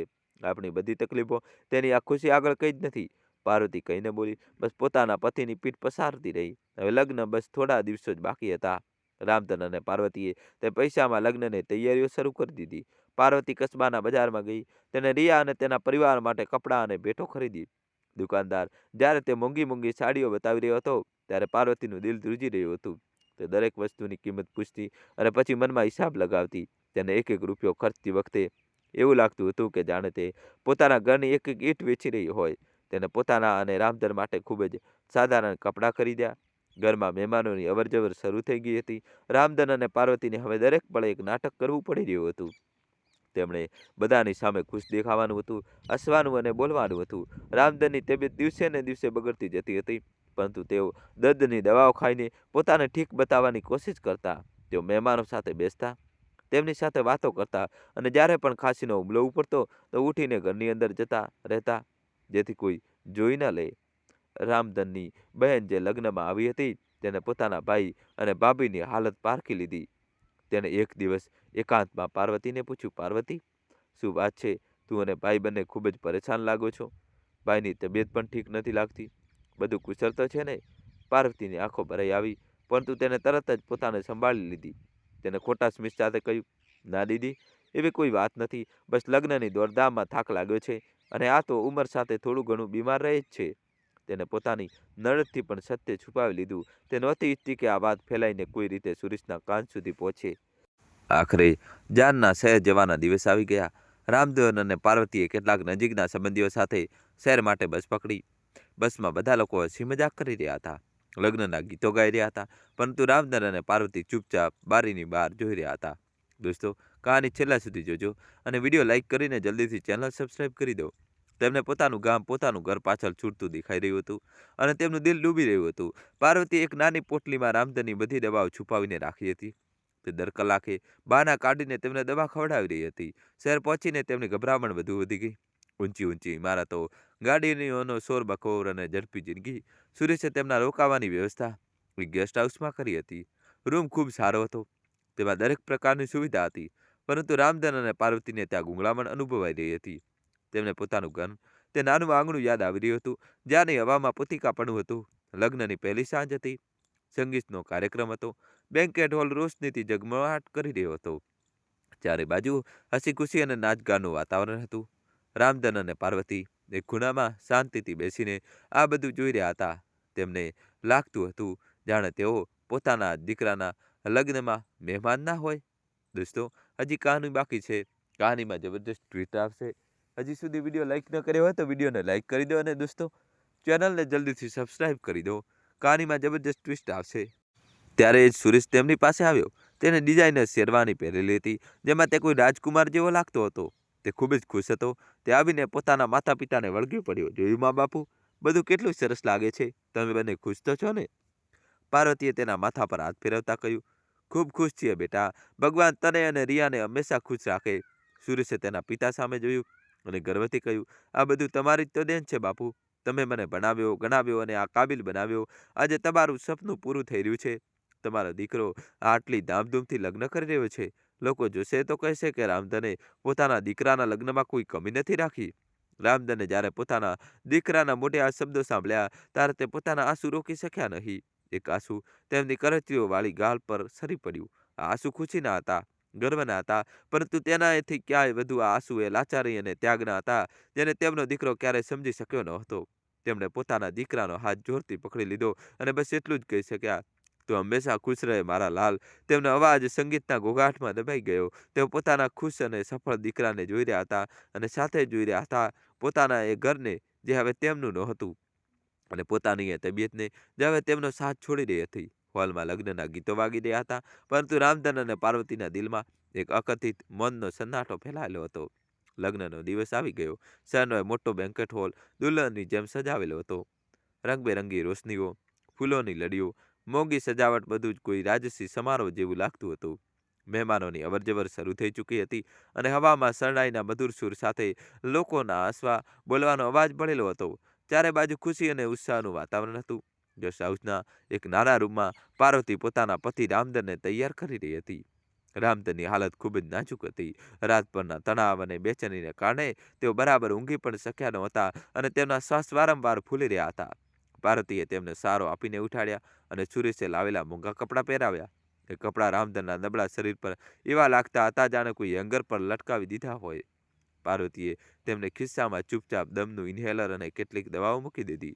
રામધને પોતાની પત્નીનો હાથ પકડીને નબળા અવાજે કહ્યું, પાર્વતી, બસ આજનો દિવસ, બસ ગમે તેમ કરીને આજનો દિવસ નીકળી જાય. મારા દીકરાની જિંદગીનો સૌથી મોટી ખુશી છે. એમાં કોઈ કમી ના રહેવી જોઈએ. પાર્વતીએ પોતાના આંસુ છુપાવતા માથું હલાવ્યું. તમે ચિંતા કરશો નહીં, હું તમને કંઈ થવા નહીં દઉં. ભોલેનાથ બધું સંભાળી લેશે. તેને રામધનના કપાળ પર એક ભીનું કપડું રાખ્યું અને પછી પોતે તૈયાર થવા ગઈ. તેને પણ સુરેશે લાવેલી એક સુંદર સાડી પહેરી, પરંતુ તેનો ચહેરો કોઈ પણ પ્રકારની ખુશી કે ચમકથી કોસો દૂર હતો. તેને એવું લાગતું હતું જાણે તે પોતાના દીકરાની ખુશીઓના જનાજામાં સામેલ થવા જઈ રહ્યો હોય. બીજી તરફ સુરેશના રૂમમાં માહોલ સાવ અલગ હતો. તે પોતાના મિત્રોથી ઘેરાયેલો હતો, જે તેને ચીડવી રહ્યા હતા અને હસી મજાક કરી રહ્યા હતા. તે પોતાની મોંઘી શેરવાનીમાં કોઈ રાજકુમારથી ઓછો લાગતો નહોતો. તેના ચહેરા પર એક વરરાજાની બધી ચમક અને ખુશી સ્પષ્ટ દેખાતી હતી. તેને એકવાર પોતાની માતાને ફોન કરીને પૂછ્યું, બા, તમે અને બાપુ તૈયાર થઈ ગયા ને? જાન નીકળવાનો સમય થઈ રહ્યો છે. પાર્વતીએ પોતાના અવાજને બને તેટલો ખુશ બનાવીને કહ્યું, હા બેટા, અમે બસ તૈયાર જ છીએ. તું તારી ચિંતા કર. જાન મોટી ધામધૂમથી બેન્કેટ હોલ પહોંચી. રામધને એક સજાવેલી ગાડીમાં બેસાડવામાં આવ્યા હતા, પરંતુ તેઓ આખા રસ્તે આંખો બંધ કરીને ચૂપચાપ બેસી રહ્યા.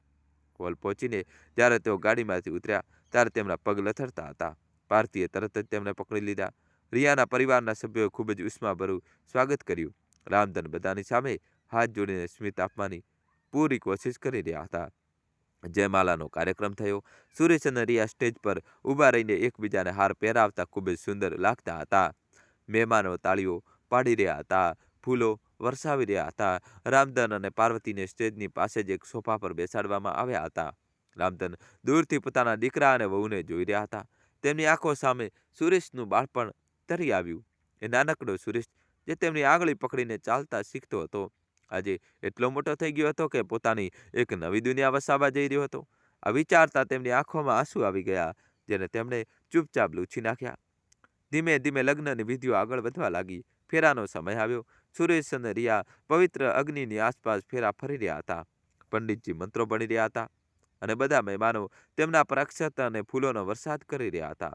રામધન પણ પોતાની જગ્યાએ બેસીને ધ્રુજતા હાથે પોતાની વહુ દીકરા પર ફૂલો વરસાવવાની કોશિશ કરી રહ્યા હતા. દરેક ફેરાની સાથે રામધનના શ્વાસ વધુ ને વધુ ભારે થઈ રહ્યા હતા. દિવસ પરનો તણાવ, શારીરિક નબળાઈ અને ભાવનાઓનો આટલો મોટો બોજ હવે તેમનું શરીર વધુ સહન કરી શકતું નહોતું. સાતમો અને છેલ્લો પૂરો થયો. પંડિતજીએ ઘોષણા કરી, આજથી આ બંને પતિ પત્ની થયા. બધા લોકો તાળીઓ પાડવા લાગ્યા. સુરેશ અને રિયાએ ફરીને વડીલોના આશીર્વાદ લેવા માટે ડગલા માંડ્યા. તેઓ સૌથી પહેલા પોતાના માતા પિતા પાસે જ આવ્યા. જેવા સુરેશે તેના પિતાના પગે લાગવા માટે નીચે નમ્યો, રામધને પોતાનો હાથ આશીર્વાદ આપવા માટે ઉઠાવ્યો, પરંતુ તેમનો હાથ હવામાં ધ્રુજવા લાગ્યો. તેમની આંખો પથરાઈ ગઈ અને કોઈ કંઈ સમજે તે પહેલા તેમને ખાંસીનો એક ભયાનક હુમલો આવ્યો અને તેઓ સોફા પરથી નીચે પડી ગયા. એક ક્ષણમાં જ આખા હોલમાં સન્નાટો છવાઈ ગયો. શરણાઈ બંધ થઈ ગઈ. હાસ્યના ફુવારા રોકાઈ ગયા. બધા લોકો ગભરાઈને તે તરફ દોડ્યા. સુરેશ જે હમણાં જ પોતાની જિંદગીની સૌથી ખુશનુમા ક્ષણમાં હતો, એક ક્ષણમાં જ જાણે આકાશમાંથી જમીન પર આવી પડ્યો. તેને ચીસ પાડ્યો, બાપુ બાપુ તમને શું થયું? તેને પોતાને પિતાનું માથું પોતાના ખોળામાં લઈ લીધું. રામધનનો ચહેરો ભૂરો પડી રહ્યો હતો અને તેમના શ્વાસ લગભગ અટકી ગયા હતા. હોલમાં અફરાતફરી મચી ગઈ. રિયાના પિતાએ તરત જ એમ્બ્યુલન્સને ફોન કર્યો. થોડી જ મિનિટોમાં એમ્બ્યુલન્સ આવી ગઈ અને રામધનને પાસેની એક મોટી હોસ્પિટલમાં લઈ જવામાં આવ્યા. સુરેશ, પાર્વતી, રિયા અને તેના માતા પિતા બધા જ બદહાલ હાલતમાં હોસ્પિટલ દોડ્યા. લગ્નનો ઉત્સવ માતમમાં ફેરવાઈ ગયો હતો. સુંદર બેન્કેટ હોલ હવે કોઈ વેરાન જગ્યા જેવો લાગતો હતો. હોસ્પિટલના ઇમરજન્સી વોર્ડની બહારનું દ્રશ્ય દિલ દહલાવી દે તેવું હતું. સુરેશ પોતાના લગ્નની શેરવાની પહેરીને જમીન પર બેઠો હતો. તેનો ચહેરો આંસુઓથી ભીંજાયેલો હતો. પાર્વતી એક ખૂણામાં ઊભી પથ્થરની મૂર્તિ બનીને બસ બંધ દરવાજાને જોઈ રહી હતી. રિયા અને તેના માતા પિતા તેમને સંભાળવાની કોશિશ કરી રહ્યા હતા, પરંતુ એ બંને જાણે ભાન ગુમાવી બેઠા હતા. થોડીવાર પછી ડૉક્ટર બહાર આવ્યા. તેમનો ચહેરો ખૂબ ગંભીર હતો. સુરેશે દોડીને તેમની પાસે ગયા. ડૉક્ટર, મારા બાપુ, તે ઠીક તો છે ને? ડૉક્ટરે એક ઊંડો શ્વાસ લીધો અને કહ્યું, જુઓ, અમે પૂરી કોશિશ કરી રહ્યા છીએ, પરંતુ તેમની હાલત ખૂબ નાજુક છે. તેમને દમનો ગંભીર એટેક આવ્યો છે અને તેમના ફેફસા લગભગ કામ કરવાનું બંધ કરી ચૂક્યા છે. એવું લાગે છે કે તેઓ વર્ષોથી આ બીમારી સામે લડી રહ્યા છે અને તેમની યોગ્ય સારવાર થઈ નથી. દોસ્તો, કહાની છેલ્લા સુધી જોજો, નવો ટ્વિસ્ટ આવશે. વિડીયો લાઇક કરી ચેનલ સબસ્ક્રાઇબ કરી દો. અને આજે તેમણે પોતાની ક્ષમતા કરતાં ઘણો વધારે શારીરિક અને માનસિક તણાવ લઈ લીધો છે. તમે તેમને અહીં લાવવામાં બહુ મોડું કરી દીધું. ડૉક્ટરના શબ્દો સુરેશના કાનમાં કોઈ બોમ્બની જેમ ફૂટ્યા. વર્ષોથી બીમારી, સારવાર નહીં, પણ તેમણે તો મને કહ્યું હતું કે તેઓ બિલકુલ ઠીક છે. તેઓ હંમેશા કહેતા હતા કે તેઓ મજામાં છે. સુરેશ અવિશ્વાસમાં ચીસ પાડ્યો. અને બસ આ જ એક ક્ષણ હતી જ્યારે પાર્વતીની ધીરજનો બંધ હંમેશા માટે તૂટી ગયો. તે જે આટલા વર્ષોથી પોતાના દિલમાં દર્દ, ત્યાગ અને જૂઠનો બોજ ઉઠાવીને ફરી રહી હતી, તે હવે વધુ સહન ન કરી શકી. તે ચોધાર આંસુએ રડી પડી. જૂઠું બોલ્યા હતા તેઓ, બધું જૂઠ હતું. અમે બંને તારી સાથે જૂઠું બોલ્યું હતું બેટા. સુરેશ હેરાન થઈને પોતાની માતા તરફ વળ્યો. પાર્વતી રડતા રડતા ડૂસકા ભરતા બોલવા લાગી, તારા બાપુ છેલ્લા 3 વર્ષથી બીમાર છે, બહુ બીમાર. ગામના વિદ્ય તો ક્યારનું શહેર લઈ જવાનું કહી દીધું હતું, પણ આ માન્યા નહીં. કહેતા હતા મારા દીકરા પર બોજ પડશે, તેની નોકરી, તેનું ભવિષ્ય બરબાદ થઈ જશે. અમે કોઈને કંઈ ન જણાવ્યું. પોતાની તકલીફને હંમેશા પોતાના હાસ્ય પાછળ છુપાવતા રહ્યા. તારી દરેક પ્રગતિના સમાચાર સાંભળીને અમે ખુશ થતા હતા, પણ અંદર ને અંદર મૂંઝાતા રહેતા હતા કે અમારો દીકરો આટલો સફળ છે અને અમે તેને પોતાની તકલીફ જણાવીને દુઃખી પણ ના કરી શકીએ. પાર્વતીનો અવાજ તૂટી રહ્યો હતો. તેને પોતાની સાડીના છેડામાંથી એક મેલી પોટલી કાઢી, જેમાં કેટલાક વળેલા કાગળો હતા. તેને કાગળો સુરેશના હાથમાં મૂકી દીધા. આ આપણા ઘરને ગીરો રાખવાના કાગળો છે. તારા ભવ્ય લગ્ન માટે તારા બાપુએ પોતાની છેલ્લી નિશાની, પોતાની છત પણ દાવ પર લગાવી દીધી. અને તું પૂછે છે કે તેમણે જણાવ્યું કેમ નહીં? કેવી રીતે જણાવતા બેટા? કેવી રીતે જણાવતા કે જે દીકરાને તેમણે ભણાવી ગણાવીને અફસર બનાવ્યો, આજે તે પોતાના બાપની સારવાર માટે નહીં, પણ પોતાના લગ્નના દેખાવડા માટે પૈસા મોકલે છે? કેવી રીતે જણાવતા કે તેઓ તારી ખુશી માટે દરરોજ તલતલ મરી રહ્યા હતા? પાર્વતીનો એક એક શબ્દ સુરેશના દિલમાં કોઈ ખીલીની જેમ ખૂંચી રહ્યો હતો. ઘર ગીરો છે, બાપુ વર્ષોથી બીમાર છે. તેઓ જૂઠું બોલતા રહ્યા. એક પછી એક બધા સત્યો તેની સામે આવી રહ્યા હતા અને તેને જીવતા દફનાવી રહ્યા હતા. તેને પોતાના કહેલા શબ્દો યાદ આવ્યા, બાપુ બધું સંભાળી લેશે. તેને પોતાની મોંઘી શેરવાની અને જગમગતો હોલે સ્વાદિષ્ટ ખાવાનું બધું જ હવે ઝેરી લાગી રહ્યું હતું. તેને અહેસાસ થયો કે તેના લગ્નનો મંડપ તેના માતા પિતાની ચિતાના લાકડાઓથી સજાવવામાં આવ્યો હતો. તે ત્યાં જ હોસ્પિટલના એ ઠંડા ભોંયતળિયે ઘૂંટડીએ પડી ગયો. આજે આ ભયાનક દિવસે તેને તેના માતા પિતાના ત્રણેય દુઃખ એકસાથે સમજાઈ ગયા હતા. એક, પહેલું દુઃખ પોતાની ઓલાદ માટે પોતાનું સર્વસ્વ ત્યાગી દેવાનું, જેને ઓલાદ ફક્ત એક મદદ સમજે છે. બીજું દુઃખ પોતાની ઓલાદની દુનિયામાંથી ધીરે ધીરે બહાર થઈ જવાનું, જેને ઓલાદ પોતાની વ્યસ્તતા સમજે છે. ત્રીજું અને સૌથી ભયાનક દુઃખ પોતાની તકલીફો પોતાની ઓલાદથી છુપાવવાનું, જેથી તેમની ખુશીઓ પર કોઈ આંચ ન આવે, જેને ઓલાદ તેમનું સારું હોવું સમજી લે છે. રામધનની આંખો બંધ હતી અને સુરેશની આંખો આજે પહેલીવાર પૂરી રીતે ખુલી ચૂકી હતી. તેણે તેના માતા-પિતાના એ ત્રણેય દુઃખ જોઈ લીધા હતા, જે ઓલાદ ક્યારેય સમજી શકતી નથી. પરંતુ શું આ સમજ ઘણી મોડી આવી? શું એક દીકરાનો પશ્ચાતાપ એક પિતાના શ્વાસ પાછા લાવી શકે? શું સુરેશ ક્યારેય પોતાની જાતને માફ કરી શકશે? મિત્રો, શું સંતાનનો પ્રેમ અને સંભાળ માતા-પિતાના આ ત્યાગનું કરજ ક્યારેય ચૂકવી શકે છે? આ વાર્તાનો અંત શું હોવો જોઈએ? આ નિર્ણય અને તમારા પર છોડીએ છીએ. જો આ વાર્તાએ તમારા દિલના કોઈ ખૂણાને સ્પર્શ કર્યો હોય તો આ વિડીયોને દોસ્તો લાઈક કરો અને તમારા દરેક મિત્ર અને સંબંધી સાથે શેર કરો જેને તમે પ્રેમ કરો છો. ભવિષ્યમાં આવી જ જીવનની વાસ્તવિકતા સાથે જોડાયેલી વાર્તાઓ માટે અમારી ચેનલને દોસ્તો જલ્દીથી ગુજરાતી વાર્તાને સબસ્ક્રાઇબ કરવાનું બિલકુલ ભૂલશો નહીં. તમારી દરેક કોમેન્ટ અને દરેક સબસ્ક્રિપ્શન અમને હિંમત આપે છે દોસ્તો. અને કોમેન્ટમાં તમારે દોસ્તો જય શ્રી કૃષ્ણ લખવું જ પડશે તમારા માતા પિતાના લાંબા આયુષ્ય માટે. દોસ્તો જલ્દીથી જય શ્રી કૃષ્ણ લખી દો. જલ્દીથી દોસ્તો જય શ્રી કૃષ્ણ લખી દો. વિડીયો લાઈક કરીને ચેનલ સબસ્ક્રાઇબ કરી દો. ખૂબ ખૂબ ધન્યવાદ. દિલથી આભાર.